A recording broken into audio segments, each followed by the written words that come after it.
Welcome to the Galen Trombley Show. Be sure to subscribe, review, and share the episode.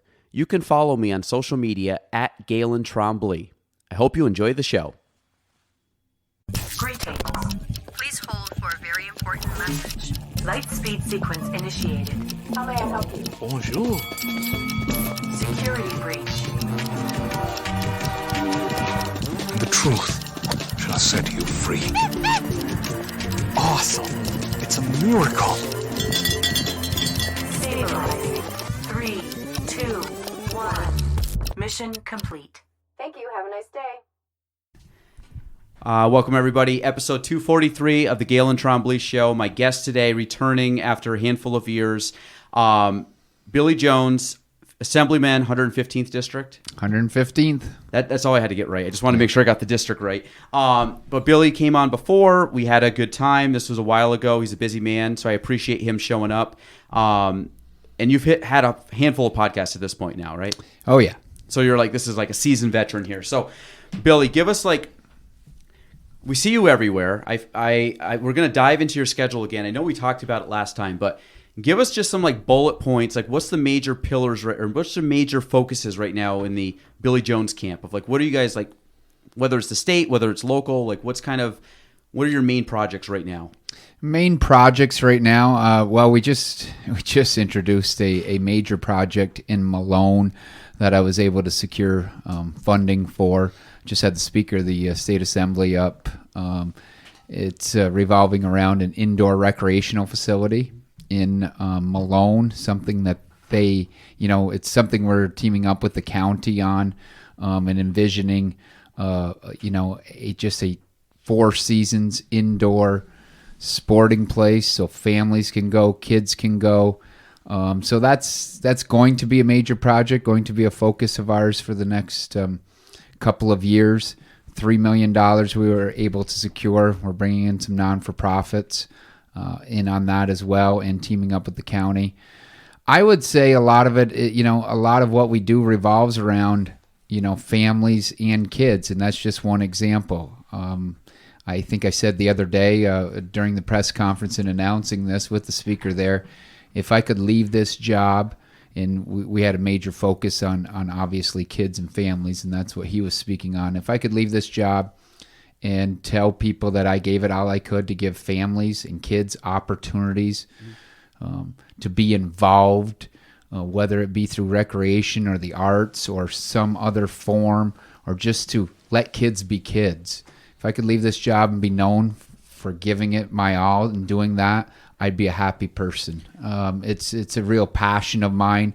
We have a lot of opportunities here in the North Country, with our natural beauty. But we need to hone that in and really, get some structure around that as well. I mean, selfishly, I'm going to say, so this is Malone. Do you think anything like this is in the works or rumblings about Plattsburgh? Because you always hear stuff. I think it's more like rumor. You hear a lot. And, of course, now with the crates gone and, I know the YMCA last year stepped up down at where the old wellness center used to be. But have you heard anything locally, or is that still I'm glad you asked that, and that was one of the questions actually from a reporter from Plattsburgh the other day. We had a good press conference actually, and they were talking about that, and he was talking about I have 40 towns, 16 villages in my district, right? Mm-hmm. Everybody wants a center. Everybody wants the best for their community, and they should, and I applaud that. But this opportunity came about through of funding that I was able to get, $3 million to start this up, which is pretty major funding here in the North Country. $3 million, as well as another organization, Adirondack for Kids, stepping up because we've worked on projects together in the Malone region.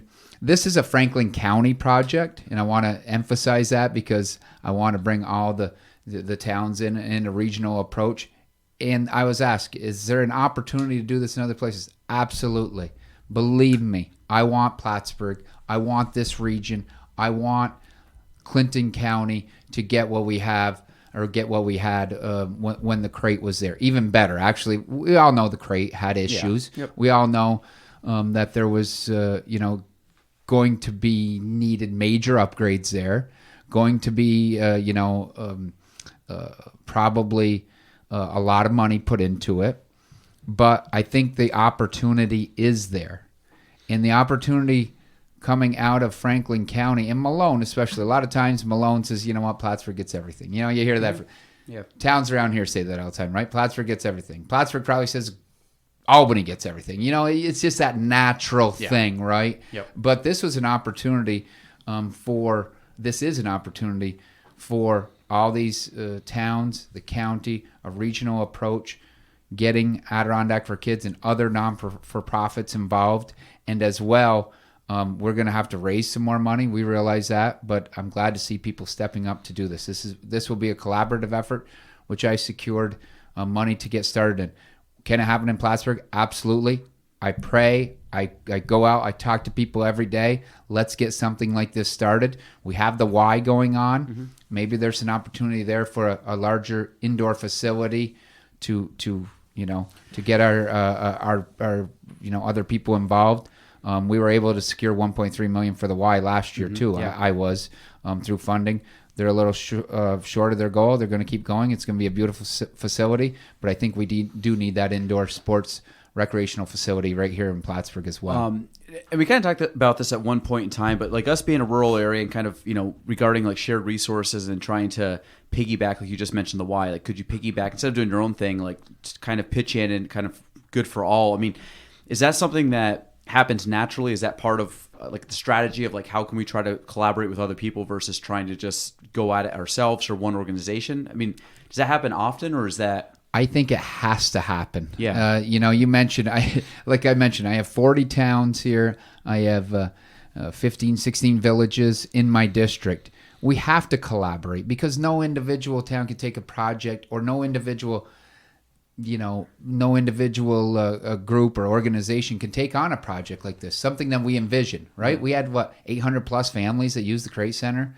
I mean, yeah. we want, and we should. The goal should be up here, a facility that is multi-use, that is going to, serve the purpose of letting kids, families, adults recreate, and we have to team up. We have to collaborate with other people. It can't be, just Plattsburgh doing this. It can't be just, Shazy doing this. It can't be just, Peru doing this. We have to collaborate together. We have to bring other organizations in. We have to have public-private partnerships going on, which is happening, with the Y, which is going to happen in Franklin County as well. And that's what we have to do. But I think we have the ability and the capability to do it. Getting $3 million for a startup project in Malone, New York, it's not easy, but I did it. So you've been in the assembly since January 17? Yeah, January 17, elected in 16. So you're going on basically 6 full years at this point. Yep. 3 terms. 7th year, 4th term. So if you look at kind of like a reflection, if you look at the last 6 years, when we talk about most people want stuff now, and I'm going back as a kid, like things that 10 years ago weren't around or 20 years ago that weren't around, which is blink of an eye for most of us. If you look at the last 6 years from when you started to where you are now, and you don't have to give specific examples, but overall, I mean, are there projects that you look at now and you're like, I can't believe that was 3-4 years ago, and at the time it seemed like this daunting challenge, like this, the place in Malone. Like if it's a few years out, let's say you stay in the assembly for a handful more terms, and then you look back at this and you're like, oh yeah, that was put up, and now we just take it for granted because it's there, but all the work that led up to it. Because us as humans, I mean, naturally we're like, we want more, we want more, we want better. And good things take time. And obviously when there's a lot of, as there's a lot of collaboration and steps and processes, and just, it's not like you can just say, like, snap your fingers and it's done. How would you look at the last 6 years as to like what you expected or where we're at now? Or do you have moments where you're almost like, I can't believe that is, like we talk about this building, like I've been in here for a year. If you asked me a year ago, I was stressing out trying to get it ready, and now I'm like, oh yeah, everything's just got like there. Yeah, absolutely. And I'm glad you mentioned that because things do take time. And I guess I haven't learned to be patient, but I have learned to accept that certain things take a little more time. And there are projects that I've started 6 years ago and that still aren't finished. And I hate to be negative about it, but it's just, it takes such a long time to get some of these things going. There are projects that I look at that, people thought should have been done the day after we announced them, right? I'm going to take broadband, for instance. Yep. Do we still get calls in about broadband and not having service and not having that? Absolutely. We do all the time. But when I started this office, let me tell you something. There was a lot less connectivity. There was a lot less broadband in the North Country too. And this is an issue that's near and dear to my heart. Anybody that listens to me knows that.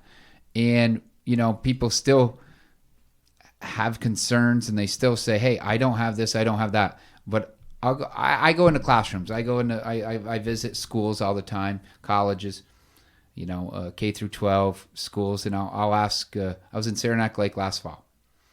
Went in there, Saranac Lake, it's mountainous. It's rural. And it's rural as well. Went in the classroom, and I always ask this. I go in there, listen, a bunch of juniors and seniors in there. How many people have broadband, good internet service in their homes? I was surprised. 3/4 of the room, over 3/4 of the room. Yeah, kids raised their hand. I was like, great. Mm-hmm.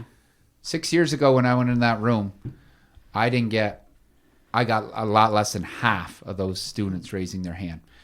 Now, and I asked the other question now about cell phone service. We won't get into that, but we had less hands with cell phone service than we did with broadband or with good internet connections. So we are making progress in some of these things, and I can look back at the internet and see everything that's been done, laid down. I can be happy with that. We're still not done. We're still not complete. If you don't have it, you're saying, hey, Jones, you're full of it. Mm-hmm. We haven't made our goal there. I say we've made a lot of progress in that and other things. I mean, I remember, this wasn't long ago, driving down Albany, you would lose service for quite a bit of time. Typically, like, I usually started to lose it once I got to, like, Lewis, Willsboro, and it probably came back as we were probably rolling into Lake George. So you would lose it for quite a bit of time, and now there's a small spot. There's, like, only a couple sections that I might lose in. It's not long. Yeah. Which might be, like, down by the Schroon Lake area, things like that, when you're kind of really remote. But I know that road a little bit. Yes, and but if you, like, think about even a handful of years ago, that was always a problem. Now I've noticed every time, every year you go down, I'm like, wow, I have service here. I have service here. So it's, like, slowly happening. And I feel most things, very little in the world, like, people can complain about stuff, but very little things in the world have gotten worse over time. Like, everybody's going to complain about everything. But when you go back and put in perspective, like, what was, like, when you were a kid, like, how was life different than now? And then when your parents were kids and your grandparents were kids, I mean, you go back a couple generations and it was almost archaic, like, in what we think about. Do you know what? I grew up watching TV. I mean, we literally had to go, and I know some of your listeners. Yourself now, Billy. Some of your listeners out there might say, "What?" My job in the evening, and there wasn't a lot of options. My job in the evening was to stay by the television and turn this little dial to the 3 channels that we actually had. 4 if you want to count, 5 if you want to, 4 if you want to count. Canadian stations? Yeah, if you want to count, the Canadian stations. The Canadian stations actually came in better than we had a couple of those, than CAX and NBC because we needed the antenna for that. But and I think a lot of this, when you're looking at progress, it really comes down to, a level of, honestly, for me, all politics is local. Tip O'Neill said that. He wrote a book about this 35 years ago, and it is. And to me, we all look at these big projects, and there's nothing more I love than building. I love to see a project start out. I love to see it being built, and that takes a lot of work. But for me, just as rewarding, honestly, as somebody coming up to me on the street saying, hey, you know what? Thank you. Thank you for this issue you helped me out with. Your staff, you guys are great. Thank you so much. People coming up to you basically saying, you helped me out in a spot. And, thank you very much for that. It doesn't get the headlines. It doesn't get the recognition of what politicians want, but to me, that's just as rewarding as anything. It really is. How do you and you've been in politics for many years. I mean, well before the legislator. You know, 'cause I was doing research. I don't know if I knew that you were mayor at one point. I was a mayor. I knew you were in the legislature out there, but I didn't know you were mayor. So you've had like different levels and different kind of roles. How do you deal with? Number one, you're obviously in the public sphere. So you typically, even if you don't like being on camera and social media and all that stuff, you are. I mean, that's just part of the job nowadays. But when you look at that, you just talked about like for every person that says, you know, good stuff to you, there's more good that's going to than bad. Like you're always going to get more compliments. The problem is sometimes the negatives outweigh the bad. And not even number-wise, it's not even close. Like the amount of negatives you get are minimal. And the amount of people that come up and say, Billy, you did a great job. I think, you know, there's numbers out there that people, whatever that is, might be 100x, whatever that one person came, maybe 100 people. They're just not going to say it to you, which is like normal. Like if I say, I'm like, hey, Billy, that was a great job. I'm probably not going to say, I'm probably going to razz you about something else. Absolutely. But it's like, but I think you get ideas that, you know, the compliments, typically there's more of those people and the negatives are the ones that scream the loudest and you're human. So it's like, you look at that and like the negatives, even in my business, I get way less negatives than positives. But those negatives weigh on me more than, because you're always like, how can I get better? How can I deal with it? So how have you built up, me personally, as I've gotten older and kind of my, I'll keep it PG on this one, but like my cares have been less on certain things because you just have to. At the end of the day, I'm not going to please everybody. And I always go with, I'm an intent guy. So if my intention was good, doesn't mean I made the right decision. But if I can live with my decision because my mind, my inputs, like, it was the best version I could come up with at the time. And I'm fine with that because I have shortcomings. But I'm like, if I tried my best, then at least I can't beat myself up over it. But the negatives still sting, and I try to learn from them. How do you deal with that? Because you get way more than I do because you're getting – like I see you post about something that's like, that's awesome, and there's people negative on it. I'm like, oh, my God. I'm like, okay. But you look at that kind of stuff, and, I mean, does it weigh on you still, or are you good at just kind of like, it kind of stings, but I can move on? Like, do you put in perspective? Like, how's that work? I would love to sit here and tell you it does not weigh on me, but I'm my personality, and I've gotten better at this since I've been in politics, probably been involved in politics in some office one way or another for the last 13, 14 years, 15 years. And when you get this job, obviously it's amplified. It's a bigger area. It's my job now. I would love to say that it doesn't affect me anymore, but I think I've gotten a lot better. You know what I stopped doing? I stopped looking at the comments. Yeah. And I had somebody tell me that right off. I will sit here and tell you, if you had some of my staffers from the first couple of years that I was in this office, they did not, I mean, I drove them bonkers because I would sit there and I would look at it. You know, we were just ramping up our social media. Yeah, your presence, yeah. Yeah, my presence, and not really, people didn't know me, you know, and it would just bother the crap out of me. Mm-hmm. You know, somebody would post, like you say, you got a good, nice post, and they would comment, like, not even about the issue, but Billy Jones, and I would call, and I would, or Billy, you didn't do this. I would call my staff at 10:30 at night while I was going through doing this, and they were finally like, you have to stop doing this. Yeah. You know, you're driving yourself nuts. You're driving us bonkers. So one of the things I do is that I would love to say it doesn't affect me anymore. We're human beings, right? And if you have any drive in you, and you just mentioned, which you do have drive, if you have any drive in you, that is always going to affect you. And I just think we have to figure out ways where it affects us less. Mm-hmm. We really do, or we can't do what we do, right? I certainly couldn't do what I do if I let that affect me every day. Do I still let it affect me? Yeah. I use it as a motivating factor. I hope to drive us as a staff, as a team, a little more. Mm-hmm. But you can't let that be the sole focus of what you're doing, or you're not going to be in this business long. Yeah, and that's something I'm starting to learn as I get older, and you kind of build up, not necessarily like a thick skin, and not that I don't care, because I think that people, like you just mentioned, I think actually care the most are the ones that have to separate, because you have to realize like that stuff is pulling down your main focus of what you're trying to do, and like that's all noise.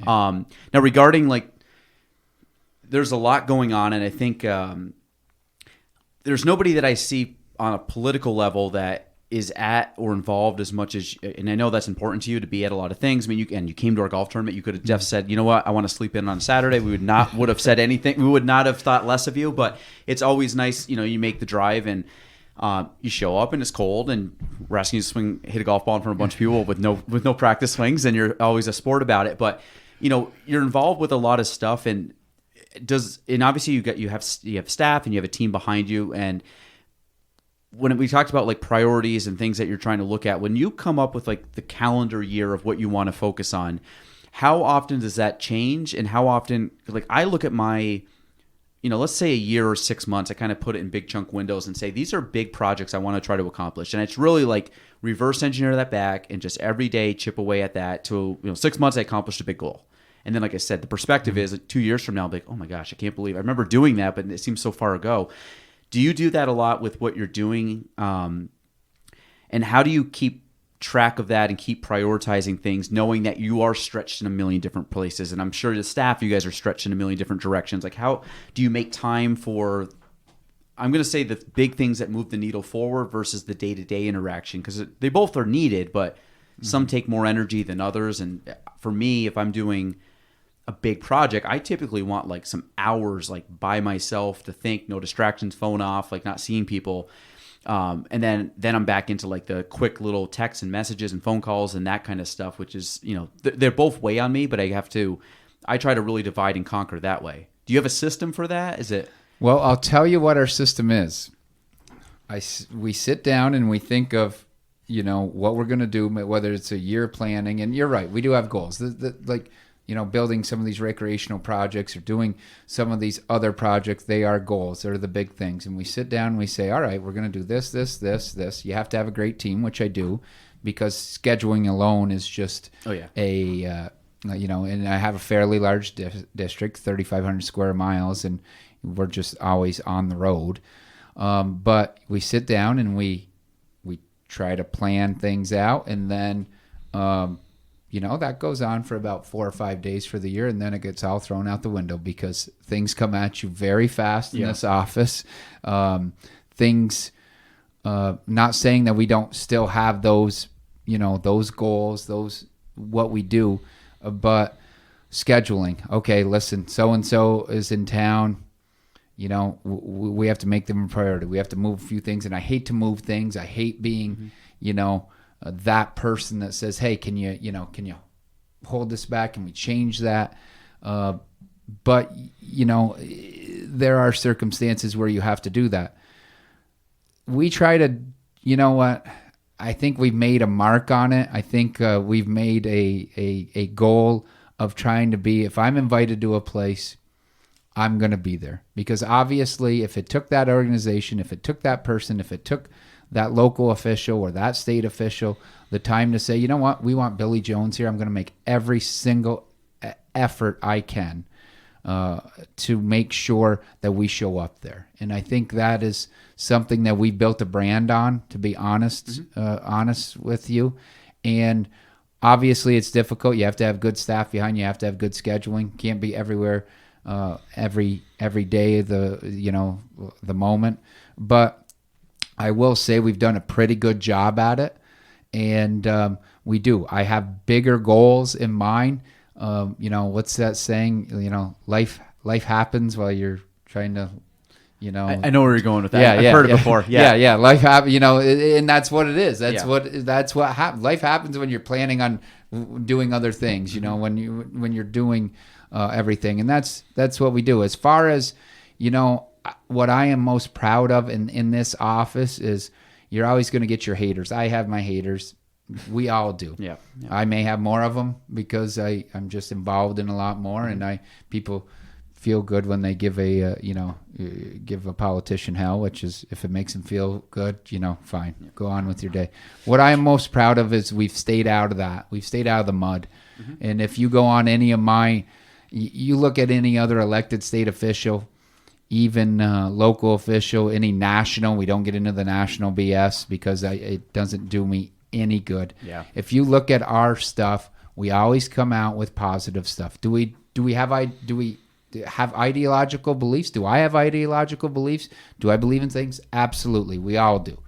but I'm not going to sit there and spend, hours a day on Twitter bashing other people, and not going to sit there and, go negative all the time, because it doesn't do my residents any good. I can only do what I can do for people anyway, right?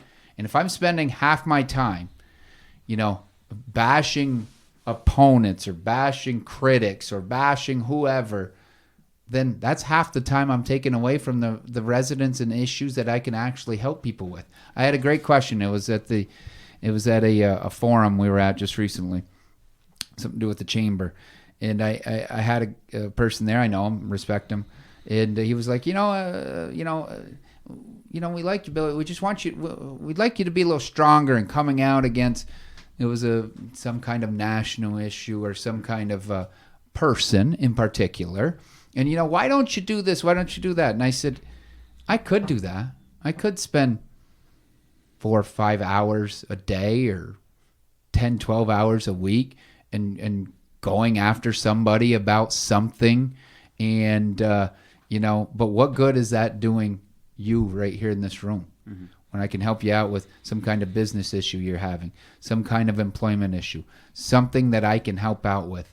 Why would I do that? First of all, I don't think it does any good. Second of all, it's not my personality. And third of all, if you want somebody that does that just is going to run on national issues and bashing the other side, then I'm not your guy for this job. But I think we've proven that we can, stay above the fray a little bit and really concentrate on the issues that people are having in their day in and day out, I should say. Yeah, one thing I always go back to is control your controllables. Like the things I can control them. If I can't. And that's one of the things that helps me. I mean, I do like reading a lot of like Stoic philosophy, and old, hundreds and thousands of years old philosophy. But the idea really is kind of that. It's like I can't control, like if I do something and it upsets you, I can't control your reaction. Mm-hmm. I mean, I can try to, if I think I'm like, I messed that up. Sorry, Billy, I can have that conversation, but there's not, so I think a lot of that, it puts me at ease where it's like, you know what, if that person's having a bad day, or maybe they sound off on you, but they got cut off in traffic, or they got bad news about a family member with a health issue. Like we all have very complex lives in our own like little sphere. And it's like anything else. Like my problems are bigger to me and your problems are bigger to you, and Brandon's problems are bigger to him. But at the end of the day, I got to realize like we're all dealing with stuff, and that it's like, give some people some grace. Like that's why I'm like, and I don't think most people in life are out to like be a bad person. I don't either. And that's how I believe in that. You have those people out there, and listen, we could spend 24/7, 365 days a year for the rest of our lives trying to get through these people. You're not. That's one thing that I had to learn. Like, I'm never going to get through them. They're going to hate my guts no matter what. They're going to disagree with me no matter what. Mm-hmm. Obviously, the people that are having a bad day, the one good thing about social media and all these issues and everything coming at people all of a sudden, people have very short memories. Yeah. They do. Yeah.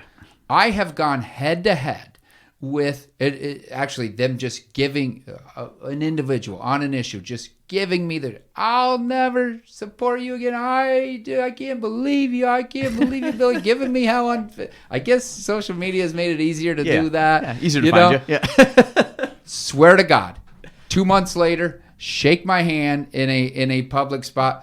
Thank you very much. You're doing a good job. Okay, John. Okay, Joanne. Yeah, that's great. Yeah. It's the only good thing to come out of, there are good things that have come out with social media, but everything people people have very short memories, and they do. And you know what? Going to disagree with me on an issue, but if I can help you out the next time, absolutely, let's move forward. For the longest time, I kept emails and posts and stuff. I'd screenshot them and I'd save them. So like kind of the same thing. Like I have some folders where I just have like negative stuff, and it doesn't really affect me. But sometimes it's like fun to go back and just like I actually get like I laugh at it because it's same thing. I'm like, these people that was what they decided to do with their life at that moment in time. Individuals calling me about an issue. Well, sure, you're not going to agree with me on every issue. Believe me, we have to do some very polarizing issues here in state government, and you got to do it publicly. Yes, in voting on an issue and calling the office, and I can't. We have folders calling the office, and I can't believe that I would do anything, everything I can to go against you. Da da da da da. Yeah, okay. 3 months later, thanking me, writing a letter to the editor thanking me for something. Yeah. I mean, it's just it's the world we live in right Yeah. now. I don't blame them. Everybody gets a little emotional, a little upset, but it's like I said, people have short memories, and if people are genuine and you help them out with an issue, they're always going to remember that. And the people that don't remember it, hey, I've helped people out with 9 different issues. The 10th time we couldn't make it happen, they will never talk to you again. Yeah. I also think too, most people, if you give a legitimate effort, like respect that, like, and it could just be like, hey Billy, could you do this? And like, I don't have time, or there's no way I can do it, but you're being honest with them. Like, that's up to them. But it's like, to me, if people, especially, and I think in our area, I love the area. There's a lot of great people. And like I said, most people are normal people. Like, most people are pretty sane. Even if they don't agree with you. Like, I don't agree with Billy 100%, but it's like, I still like the guy. Yeah. Like, you always, majority of people are going to say that. Like, I don't think, but it's always, like I said, it makes for entertainment on there. But so in the last 6 years, is there anything within the position that you feel like perspective has changed, beliefs have changed, or even just like you said, with obviously social media, with people, but is there anything over the last 6 years like, I've actually taken a way different stance on this? It might not even be a political issue. It could just be straight up like how you run your position, or how your office runs. Like, is there anything that has changed in 6 years that maybe has surprised you, but when you first came on to where you are now, you're like, oh, we made this change and that was so much better? Or my belief of this issue really has kind of progressed over the last 6 years and now I feel differently? Or yeah, I think you always have to be flexible in what you think of. Nothing really stands out to me right now. I think just in the way that I operate, I think has changed a little bit, and maybe my staff right now won't agree, but I have calmed down a little bit in the past couple of years. Just saying, I guess, on a Saturday evening when I get something in at 10 o'clock in the evening, and somebody says, hey, heard that you didn't do something for someone, I would be on the phone with every one of my staff members, I'm saying probably 3 years ago, and trying to figure out what the heck happened. Where now I'm like, hey, maybe I do throw out a text message out there, but let's talk about this Monday morning, and let's see. I do that to remind me, actually, but I think things bother me maybe a little less. I think I still have an edge. I think my edge is what keeps me going. But as far as changing on some issues, there are some major issues that when I took a vote many years ago, I had a lot of people that really got down on me about it and really hammered me about it. And I think today society has come around and said, yeah, we kind of agree with you on that. Yeah. And it's like, yeah, that's what I have seen in society. I think giving people, not judging people on the surface is something that I have seen that I don't do as much anymore. And I don't just say to hell with them, you don't agree with me, goodbye. People have some really strong beliefs, and they're getting hit with stuff every day on this. Where I would say, honestly, 3 years ago, what the heck is in your brain that you would think like that? Where I say today, you know what? I know why you think like that. Yeah. Because you're getting pounded in the head on your beliefs, on not even your beliefs, on a belief from somebody, on Keyboard TV warrior. or on social media. And I understand that more. I understand where people are coming from, I guess, a little more than a lot more actually than I did before. And I can respect that. And you know what? I think that is something going back to the short memory, right? We're going to disagree. We're going to disagree. You're going to give me the business. You're going to give me the business. I'll never support you. I'll never do anything again. And 3 months later, you can say, hey, all right, we can work together. Well, so we had a couple people on, and the Sweetheart and Heroes. Oh God, Paul Murphy and Heather Gottlieb locally does it. Oh, too, yes, but, yes, yeah. Tom Murphy. Yes. Like John of Link. Yep. Tom, like UFC fighter, like big dude, came in, probably the most jacked dude I've ever had on the podcast. And great guy. Besides me, Galen? Come on. I mean... sorry, I meant second most jacked guy on the podcast. And the different weight class, but yes, very similar. Yeah. So Tom comes in, and one of the things he was talking about was childhood development. And he said at a certain age, like, and you have, a young daughter, and and I have young kids, and when you look at it, and I've been thinking about this more and more as I interact with them, is that a lot of the stuff, a lot of, like, let's call it like trauma that we carry on into our adult lives is really started at a very young age. So now there's certain things I try to do with my kids where it's, doing stuff with them and trying to really understand like where they are mentally, developmentally, all these things. And one of the things I heard the other day, which was like, that like the other day my kid didn't want to play soccer for like I don't want to play, so I asked him like what's the problem, and I think it was he didn't want to play in front of a crowd of people, which is fine. Now in my head I'm like not a big deal, but then put myself in a 5-year-old and that's a big problem for him. But I got to put in perspective of the little guy, and I'm like, okay, so instead of saying like go out there, I'm going to just force you to go do it, I'm like, okay, well, sit with me, let's watch, and it's not that I'm trying to I'm trying to allow him to make that decision, but I'm also not trying to, this iron fist on this kid to go out. And I'm like, this scares him to death to go play. Yeah. And I said at 5 years old, I probably was the same way. And I heard a good analogy saying, like, if you were to tell your daughter and say she's scared to death to go on a plane, and you're like, Ella, it's fine. We're going to be totally fine. And she's like, I'm scared. He goes, you know what? I was scared too, but I've done this hundreds of times. And trust me, I got you. We're good. Now, she doesn't have that experience level, but then, so when you start looking at, and then eventually she'll go on, she'll build that tolerance up. Sure. When you look at a lot of people now, even as adults, and I've learned this more as I've interacted with people, a lot of I'm going to use the word trauma, but a lot of the stigmas and beliefs and things might have been built up from a very, very young age. And you got to think, a lot of us have very high regards to our parents, our siblings, our aunts, uncles, grandparents, where that has been ingrained in us. And it may not be true, but it was our truth when we were growing up. So now we carry that with us. So if I had a belief that maybe doesn't make any sense, and it came from my parents or my grandparents, and I just the way I grew up and the way I interacted, and that became the norm to me, you had the same.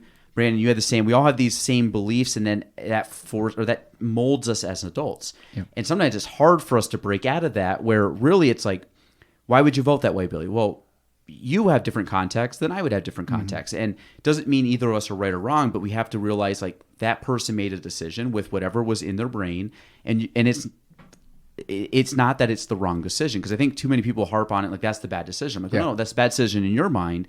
And we got to realize, because I see it all the time, especially in politics, because again, you do it on a most of like what I would talk with people is behind the scenes. You actually are voting. Your face is up there, and Billy voted on this. Yep. And of course, it's the headline, and they don't see the millions of pages of little details. Like he voted against the whatever bill, and it's like, yes, but there were all these details. Like, oh, I didn't know about that. I don't like that. I'm like, exactly. That's why I didn't vote for it. And people don't see that. And I think if people really recognize, it'd be like me micromanage armchair quarterbacking. I don't play in the NFL. I'm not like.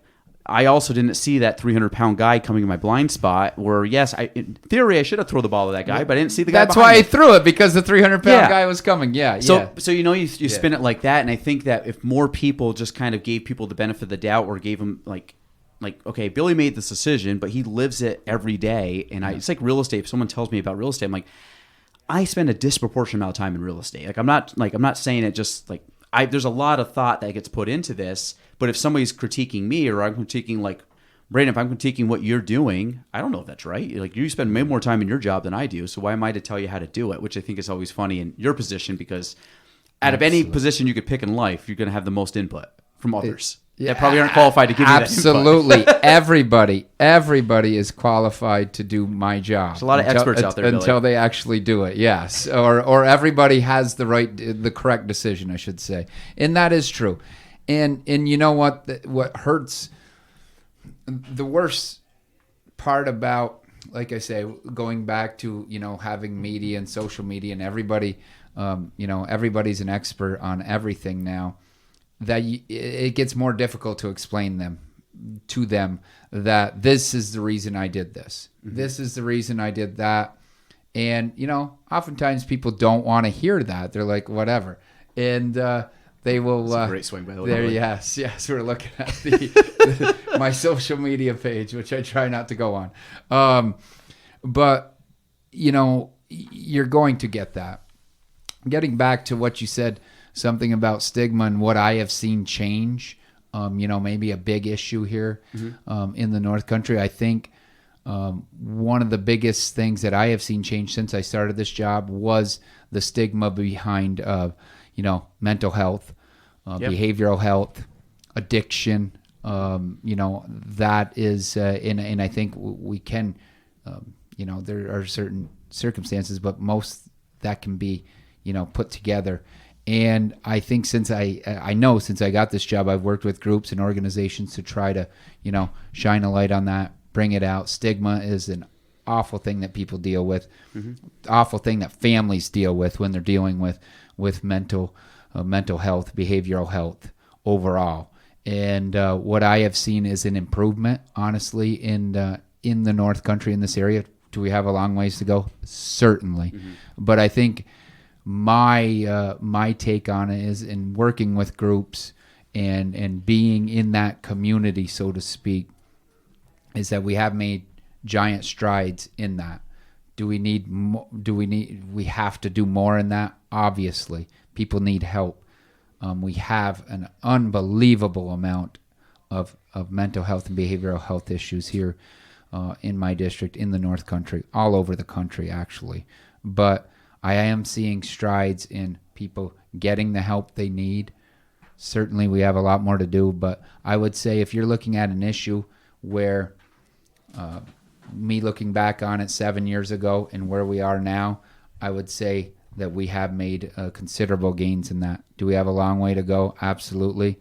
And we need to do more as a society on these issues. I think a lot of times in the past and decades ago, that was other people's problem. Yeah. That was other people's problems. Well, no, it's not your problem. It's in your family right now. It's your problem. Yeah, but we don't.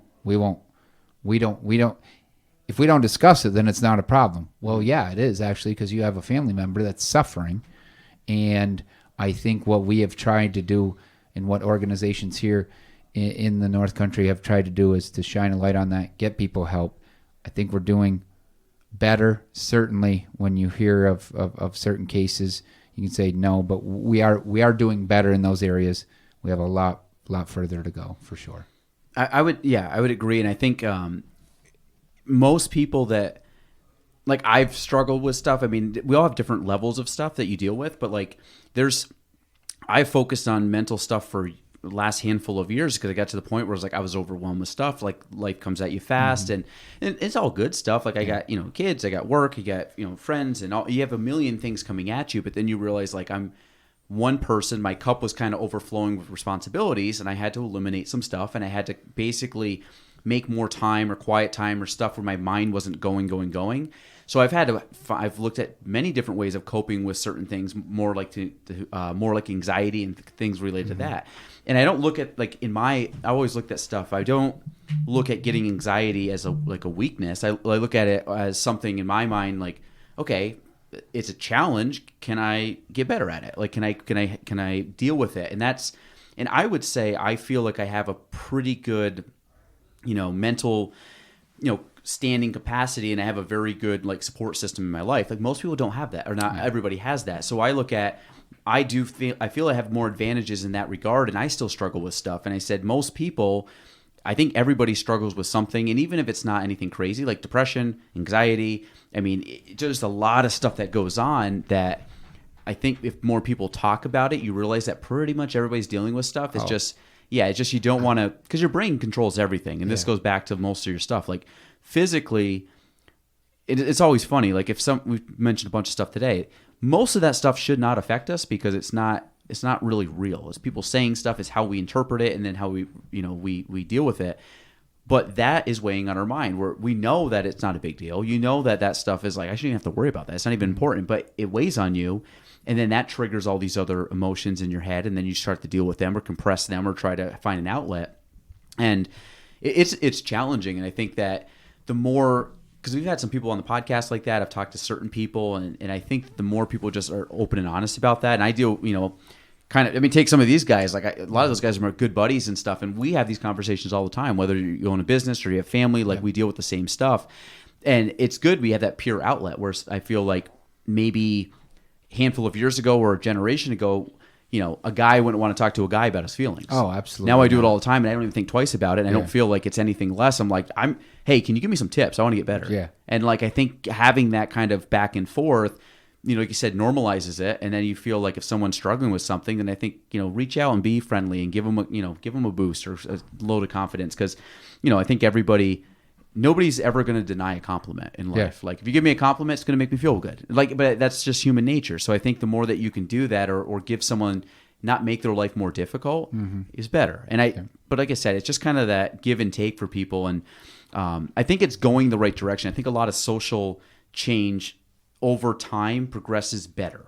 It just takes, you're moving 8 billion people in that direction. Yeah. It takes time, Yeah. you know, and it will happen. It just always takes time. Absolutely. And like you said, we all deal with, you know, the BS of life, right? I mean, it's, you know, we have families, we have jobs, we have things that we have to do. We have to, and we all want to please I think that's the that's the issue, right? In your job, you want to please everybody. You want to please your staff. You want to please the public. You want to please your clients. You want to please, and you know what? If you feel as though you've let somebody down, boom, it's like this. Yeah. But it's how you handle that. I think it's how you handle these issues that come at you. And some people don't have that support staff, like you just said, to handle these. We all are dealing with depression. We're all dealing with, you know, issues in our lives. We're all dealing with anxiety. I think it's just a level of degree that you let it in. Some people, you know, that Overwhelms them. It overwhelms them, and certainly not to you know, look down on, frown upon that. Some people don't have the support systems that we have, and I think that is an awareness that we have tried to, you know, come up with in the last decade, where, you know, people do need a little help, and there's nothing wrong with saying, hey, you know what, I need a break. Yeah. Give me a little space. And what do you need? What do you need? What do you need to help you get over this? And I think if we had done that more in the past, and we do that more with people now, then people don't get to the level of the extremes, right? So and again, this is kind of a question for Billy and Brandon, if you want to jump in too, but like, you guys are around the clock doing a lot of stuff. It's not like you have office hours. Like, we know that's not true. Like, you know, people can reach you and you're doing stuff and things come up. How do you guys separate? I've heard like a term of like, you know, let's call it quiet time, but like white space, or how do you get, you know, time for yourself, or time to decompress, or time to like, kind of like from a health standpoint, but like, I know when I get too many crazy things going on and I just feel overwhelmed, like I like golfing, I like skiing, I like watching live music. So like, if I can go to, like, a couple of weeks ago, we went down to a music fest for a few days and it was great. I had no worries. It was just very relaxed. And then, or if I want to go golfing, like, I try to have those moments where, or if I like reading too. So sometimes I just want to quiet time and I'll read. Like I've been between appointments, just random, like, you know what, I'm just going to sit and read in the car for a half hour just because it's quiet. My phone's off. Nobody can bother me. I'm parked like in a parking lot that nobody's really going to come looking for me. And it's just nice because it gives me a time just to like chill during the middle of the day.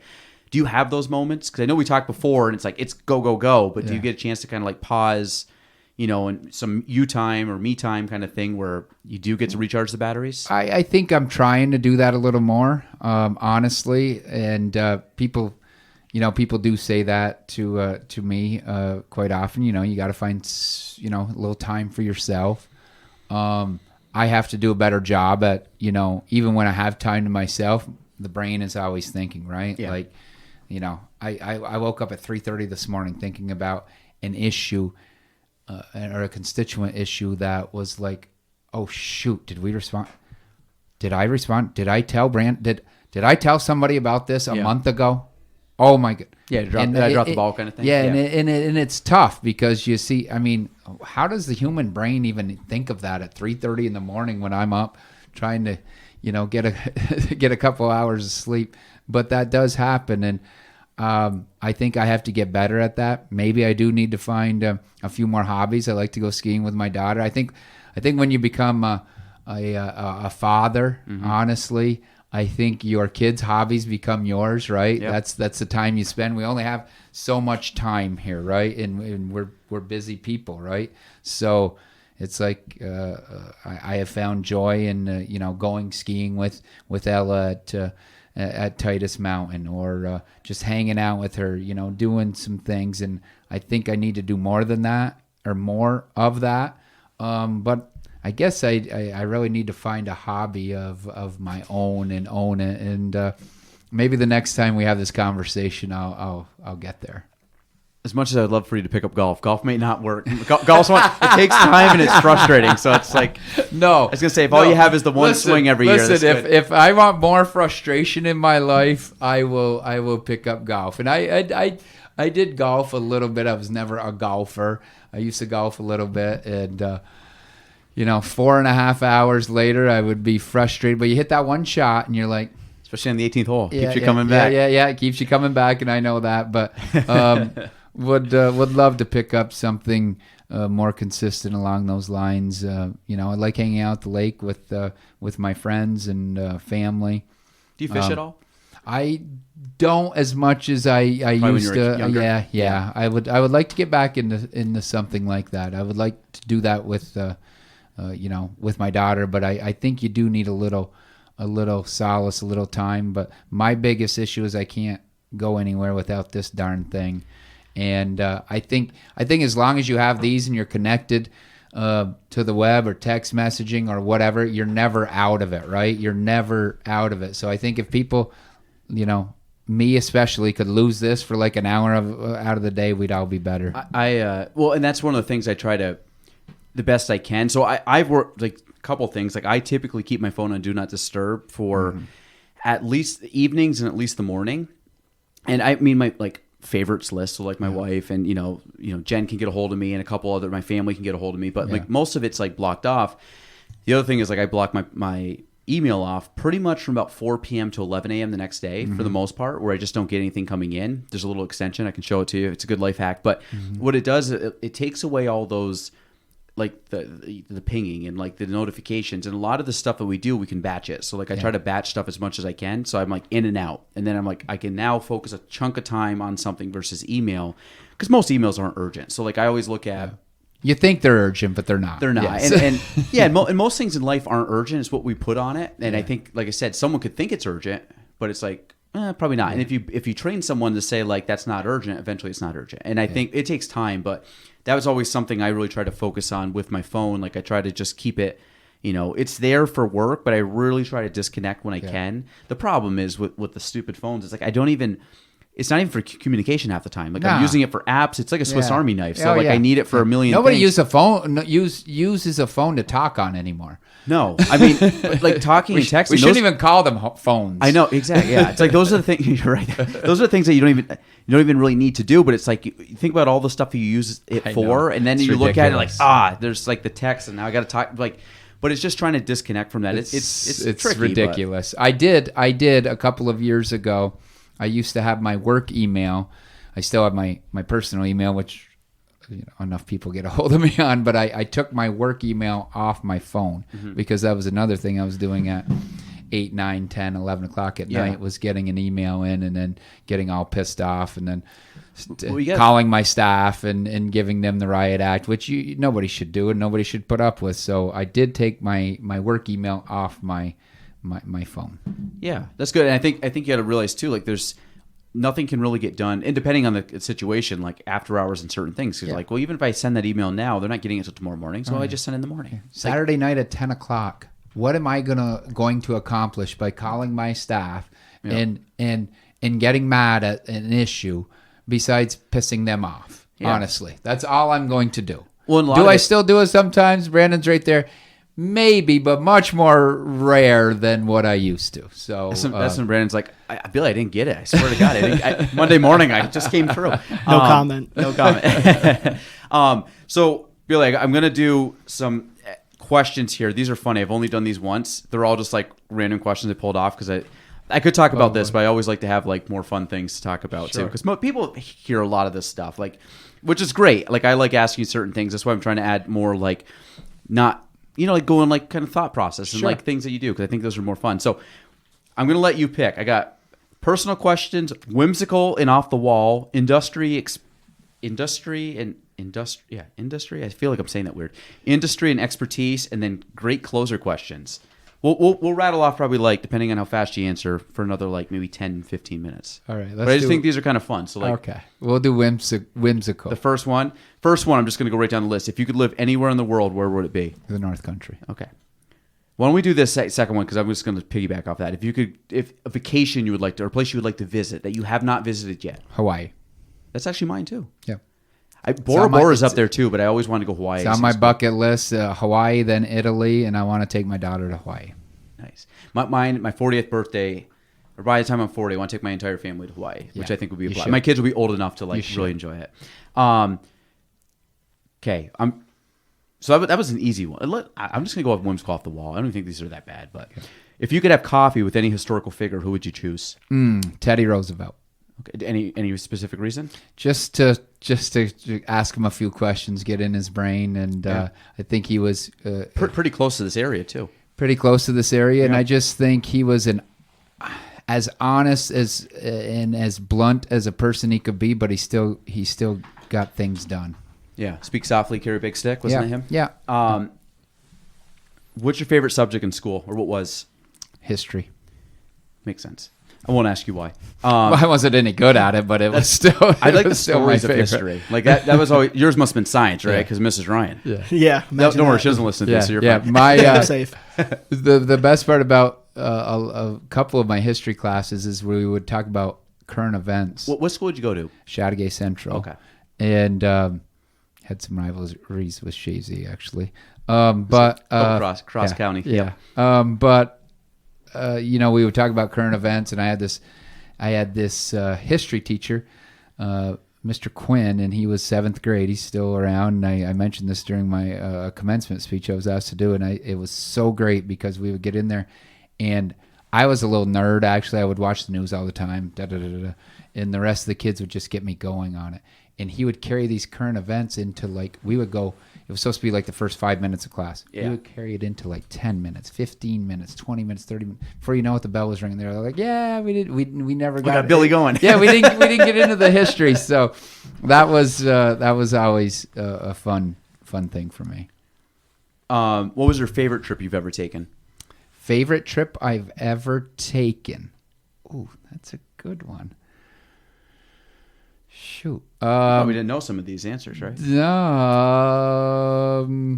I would say I took a Florida trip with my daughter 3 or 4 years ago. It was very quick, but we had a lot of good memories there. Yeah, she's old enough to remember Yeah. and have fun. Yeah. What star sign are you? Oh my goodness. I always blank on I'm a Capricorn. I'm a Scorpio, right?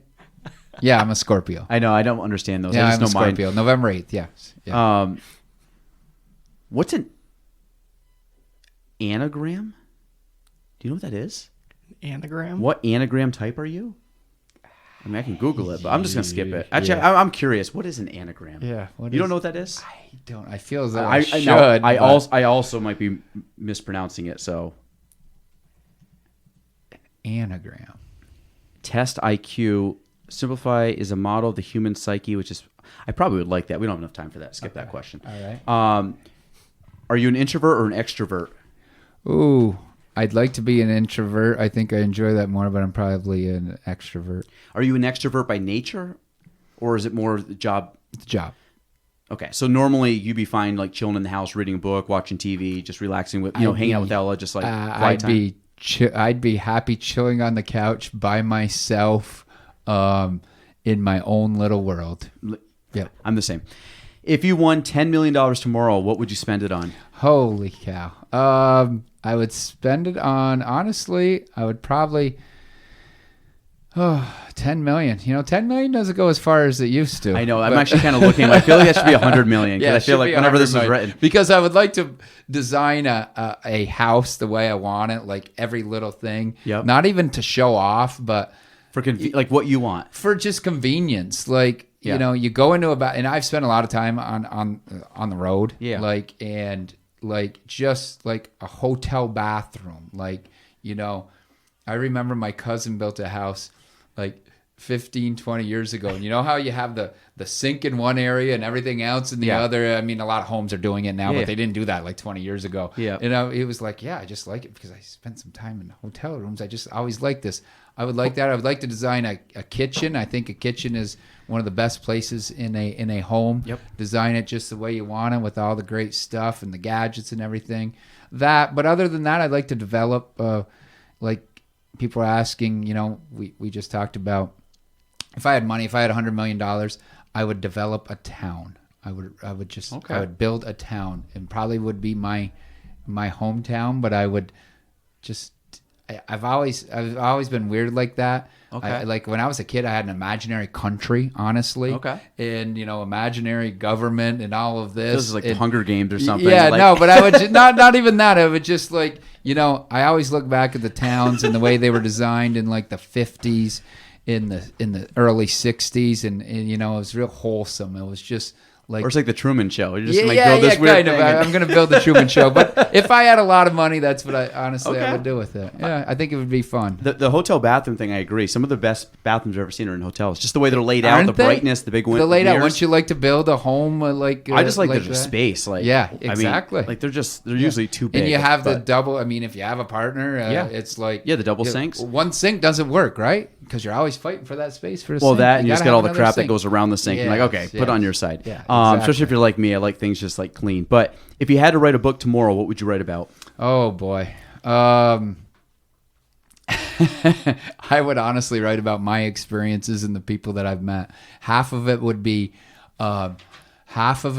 people would think it would be comical, but they would all be true stories. Okay. And So this would be kind of like a satire kind of book. Yeah, well, it would be be true though. I have run into some interesting people in my life, and I say interesting in a very broad term. I have run into people where I have talked to them, and you would never ever in your wildest dreams imagine what that conversation was. But I've also sat down. I was just talking to somebody, a friend of ours, the other morning. Actually, we were having coffee right after your tournament, and she was saying, you know, she was talking about, you know, the people that used to own her property. It's very close to you. You'll probably understand who it is. And I said, oh, geez, the brothers. And I said, I sat down. One of the first times in this job, I met up with this guy, and we kind of hit it off. And he's like, hey, you want to go have dinner some night or whatever? And I sat there, and we talked, and I listened to him. What an interesting life he had for 2, 3, 4 hours. And without this job, I never would have gotten that opportunity. I've been able to meet up with people. I travel to New York City, meet people that I would never meet if I didn't have this job. Yep. Sit down and talk to them, talk about what they have seen in their life, their experiences.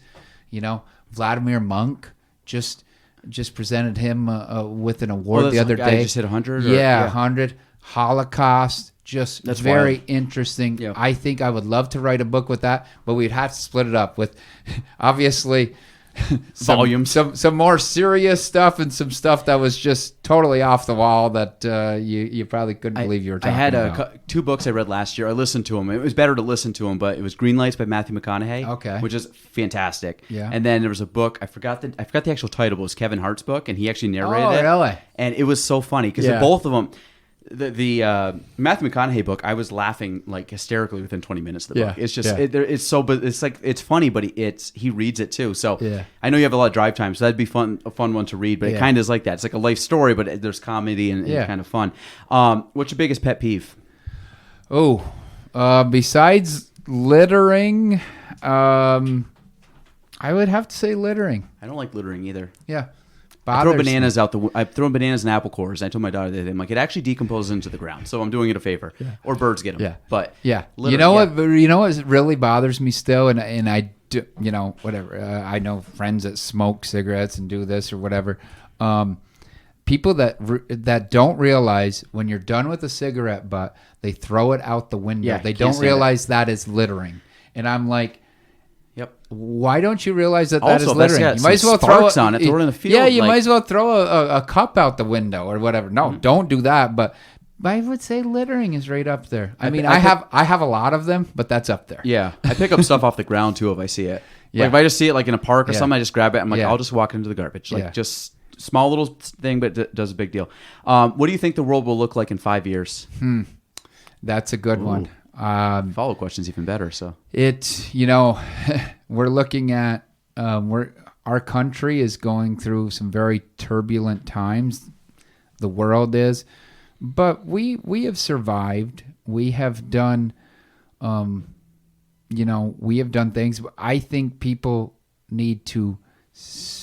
really need to just stand up and start doing the right things, no matter whether it's political or not. What the world will look like, I will say, with AI technology and So wild. and everything coming on, it scares me right now. People are saying, "Oh no!" I went to a conference 3 weeks ago in Toronto. And we had a guy stand up, and he was trying to say how good AI, in which there probably is. We'll adapt, right? Yeah. There probably is some good things. Will there be some major learning curves and major bumps while we are adapting to this? Yeah, but in my field, AI technology right now to me is pretty scary because people can put a lot of stuff out there that I had no idea that was out there, Yeah. and secondly, that I did not say or do, and that scares me. that's what I'm worried about. Yeah. Is that, especially in positions like Yeah. in your position, and obviously going up more on the national scale. Like it's very people will not get the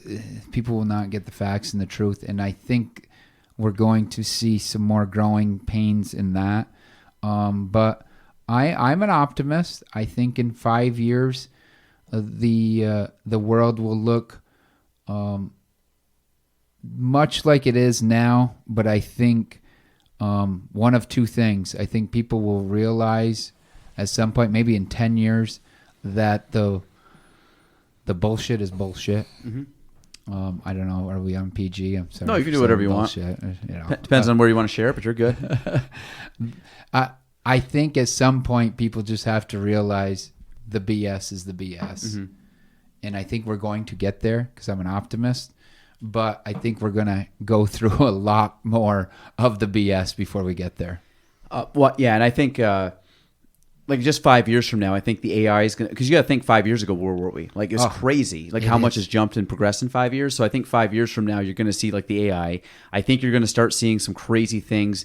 And a lot of this goes into like, the AI, but like even like Elon Musk with like Neuralink. Like I think at some point in time, people are like, there's no way I'm going to put a chip inside me. I'm like, yeah, you will. Like most people I think will, because you weren't going to carry a cell phone. Now it basically is an extension of your arm. You weren't going to conduct all your business on this, and some people do that. When I was in high school, which again, I'm not that old, but I mean, this was 15 years ago or whatever. I remember getting my first cell phone, and I activated my first cell phone because a girl wanted to text me. That was it. And I was. It's always about a girl. I know, right? and that was it, and that was a motivating factor. But at the time, if you got to think about it, at that age, I'm like, why would I need to call somebody? I can see my buddies at school, like, and this was only 15 years ago. And now we're like living on these things. I literally, my car starts because of my phone. Yeah. 15 years ago, it wasn't even using. Do you think phone. people are going to inject themselves with chips? I do. Yeah, absolutely. The Neuralink stuff, I think 100%. And I was actually like putting in notes. I'm like, what happens if I could just like, it could read my mind and things were happening as I was thinking, but I don't have to have the doing of the thoughts because we think so quickly. I know this is like kind of like nerding out higher level, but like I really think that a lot of us are people that say you're not going to do something end up doing it. Like Facebook, people weren't going to go on Facebook. Now guess what? Young kids are off Facebook because all the people that weren't going to be on Facebook are on Facebook. And you start looking at just trends and how things evolve, and I just think we're going to see a lot more of that.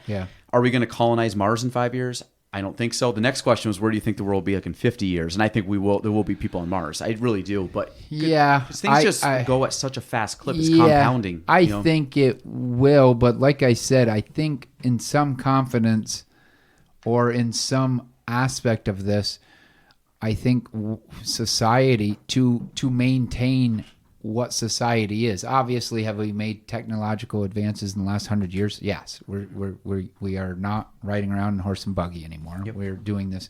But at some point, people have to say, whoa, wait a minute. As a society, enough is enough. I mean, how much further are we going to go? I mean, I saw a thing on Instagram today where robots were doing interviews with each other. Like it was like, and they weren't robots; they looked like humans. Yeah. And it's like, ooh, wait a minute. Well, the only reason I would say I don't believe that is because you got to think in human history, however many years, like what 40,000 years or maybe longer. But I mean, if you really go back even 2,000 years, like every generation has always tried to strive for more or strive for the next level.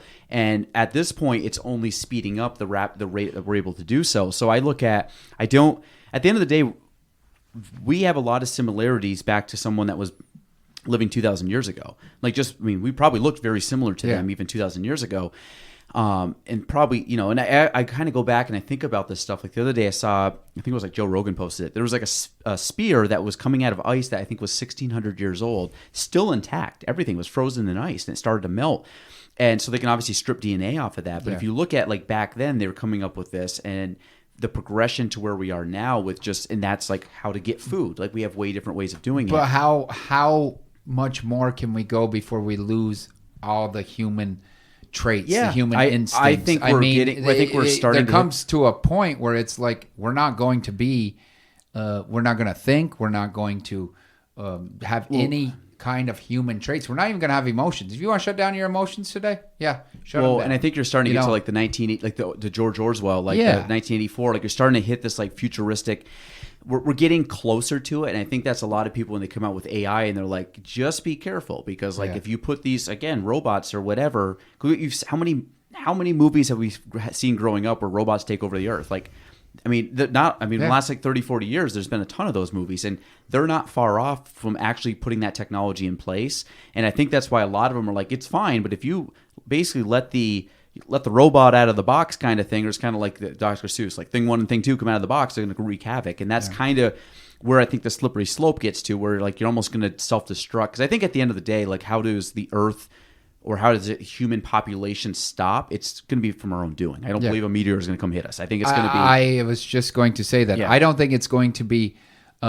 it's not going to be the Terminator thing. It's going to be us that are going to ruin ourselves. Yeah. We're going to ruin our neighbor. We're going to ruin by our actions through whatever that is, technology. It's not going to be the aliens coming. It's not going to be. We're going to have a civil war among ourselves if we keep up with some of this stuff. Implode because I went too far. Yeah. And I think that's what's going to happen. So, all right. I agree with you. Based on time wise, last question. I don't even want to. Actually, I want to go with let's do rapid fire. 3 more questions so we get through this. If you had to eat one meal for the rest of your life, what would it be? Spaghetti. Okay. Any type of particular spaghetti? With meat sauce. But I mean, did someone specially make it? Was this like grandma's spaghetti? Is this a specific restaurant? Oh, my mother, God rest her soul, I can't say, but my Aunt Jude makes. My mother's been gone for 24 years. Just the other day, actually. But my Aunt Jude's spaghetti, and my mother will forgive me because she would agree. She's been gone. That's good. Shout out to Aunt Jude. My mom's spaghetti or my Aunt Jude's spaghetti. Yes. All right. What would be the title of the book about you if your worst enemy wrote it? Oh my God. And I'm teeing it up. You can pick anybody, Billy, who's your worst enemy. But what do you think someone that despises you would call the book about you? Know Nothing Jones. Okay. I feel like that's been said to you a few times. Last question. What's your favorite color and what does it say about you? Oh my God. My favorite color is blue. Everybody knows. Actually, I'm wearing kind of a greenish grayish shirt today, but I do not go anywhere without wearing blue. Okay. And what does it say about me? I don't know. There's a lot of different shades of blue. So there you go. Maybe some days it's a dark blue and stay out of his way, Billy, or maybe someday it's a lighter blue that says, hey, you know what? We're gonna have a good day. So I don't know. We'll end on that one. I think the last question we ended on years ago, what was your favorite milkshake flavor? Do you remember that? I don't even know what you said. What did I say? Yeah. I don't remember, but I feel it was vanilla, and I think everybody in the room said, vanilla? No, Why would you say vanilla? I feel like it was vanilla, but then I think my favorite's Oreo. But I feel like you switched it. Like I like vanilla, but I also like, and I want to say it was like, it might have been Oreo or cookie dough, and then we both said if you're drinking it because it's out of a straw. Typically, if you get it from Stewart's. You know what it is? with caramel in it. Vanilla with caramel in it. Billy. Yeah, I'm not a caramel guy. Oh, I'm a caramel guy. I love Are you caramel. too? Yeah. See, this is a thing. I'm a Yeah. cookies and cream guy, but like all the caramels and stuff doesn't do it. But that's You okay. should see. There's some new ice cream out. Don't talk me into caramel. Oh my God! I No, I'm love- not going to. But well, Crumbsville on the Mohawk has It caramel, is. and that's good. In we talking Stewart's ice cream? Stewart's ice Yeah, cream. you got to That's- go. Okay, These that's guys, that's they amazing. They do it. Yeah. Just what a job. Yeah. And I know my friends in the convenience store industry are going to be like, you had to talk about Stewart's, but nobody can disagree with Stewart's no. ice There's cream. nobody that's arguing with you. Yeah. But they're starting to make cheesecake ice cream, and cheesecake is my favorite dessert. Okay. So Big dairy I just guy. That's had caramel cheesecake, caramel vanilla That was the- cheesecake. that was the from ice cream? Stewart's. Really? Just had it this weekend. Okay. Unbelievable. Great stuff. All right. I'll Yeah. have to They venture put out. little chunks of cheesecake in there. Stewart's just does it right. The amount of times They we get do. stuff, I always tell my They wife, I'm do. like, Stewart's just does I'm it like- right. And, Yeah, they do. We all know it. Nobody's with arguing. with the ice cream. Yeah, it's unbelievable. Yeah. That's good. Well, hey, I'll let you have the caramel. I'll try it though. If I go, I'm gonna just get a taste test of it, and I'll go Yeah. cookies and cream. Yeah. So, all right, Billy, I appreciate it as always. Like I said, you're a busy man. We so could anytime have you give us, chatted for another couple of hours. we actually. could, we could. Oh, I had a bunch. I mean, we got a lot of questions here. We'll bring you back for what was our next one? Industry and expertise. So Oh my goodness. we'll let you brush up. Maybe I'll send those before. You can give me some good answers. But obviously, anybody who wants to find Billy, you can find him. He's everywhere. But again, I always appreciate everything you do, and you're always gracious with your time. And I know the tournament on Saturday, a lot of nice things were said. I mean, after we had obviously razzed you a little bit, but after that, the guys were definitely happy you guys went, or happy you showed up and did your thing, and everything And else you great, guys did. great So- tournament. Great, you guys do a great job. I actually said that's Monday good. morning when I got back to the office, I was talking to my staff, and then we had a meeting after that about other stuff, campaign stuff, or off-campus stuff, and I was like, they did an excellent job with that. I mean, the banners and the Yeah. setup and everything, you guys, and just We go over the top a little bit. you do, but it it's- was great. I loved it. Yeah. It was you do a great job. We, It's for the kids. Yeah, It's great. every year we try to just make it a little bit better, so we will. Yeah. But again, we appreciate that. Brandon, thank you No for problem. Thank you. for stopping in. No, thank you for having this. a couple words. Yeah, Thank you. It's It always was good a time. great conversation as always, and Yeah. we'll do it again sometime. Beautiful. All right, episode. I don't even know what 243. Galen Trombley Show. We're out. Thank you for listening to the Galen Trombley Show. Be sure to subscribe, review, and share the episode. You can follow me on all social platforms at Galen Trombley. Thanks for listening.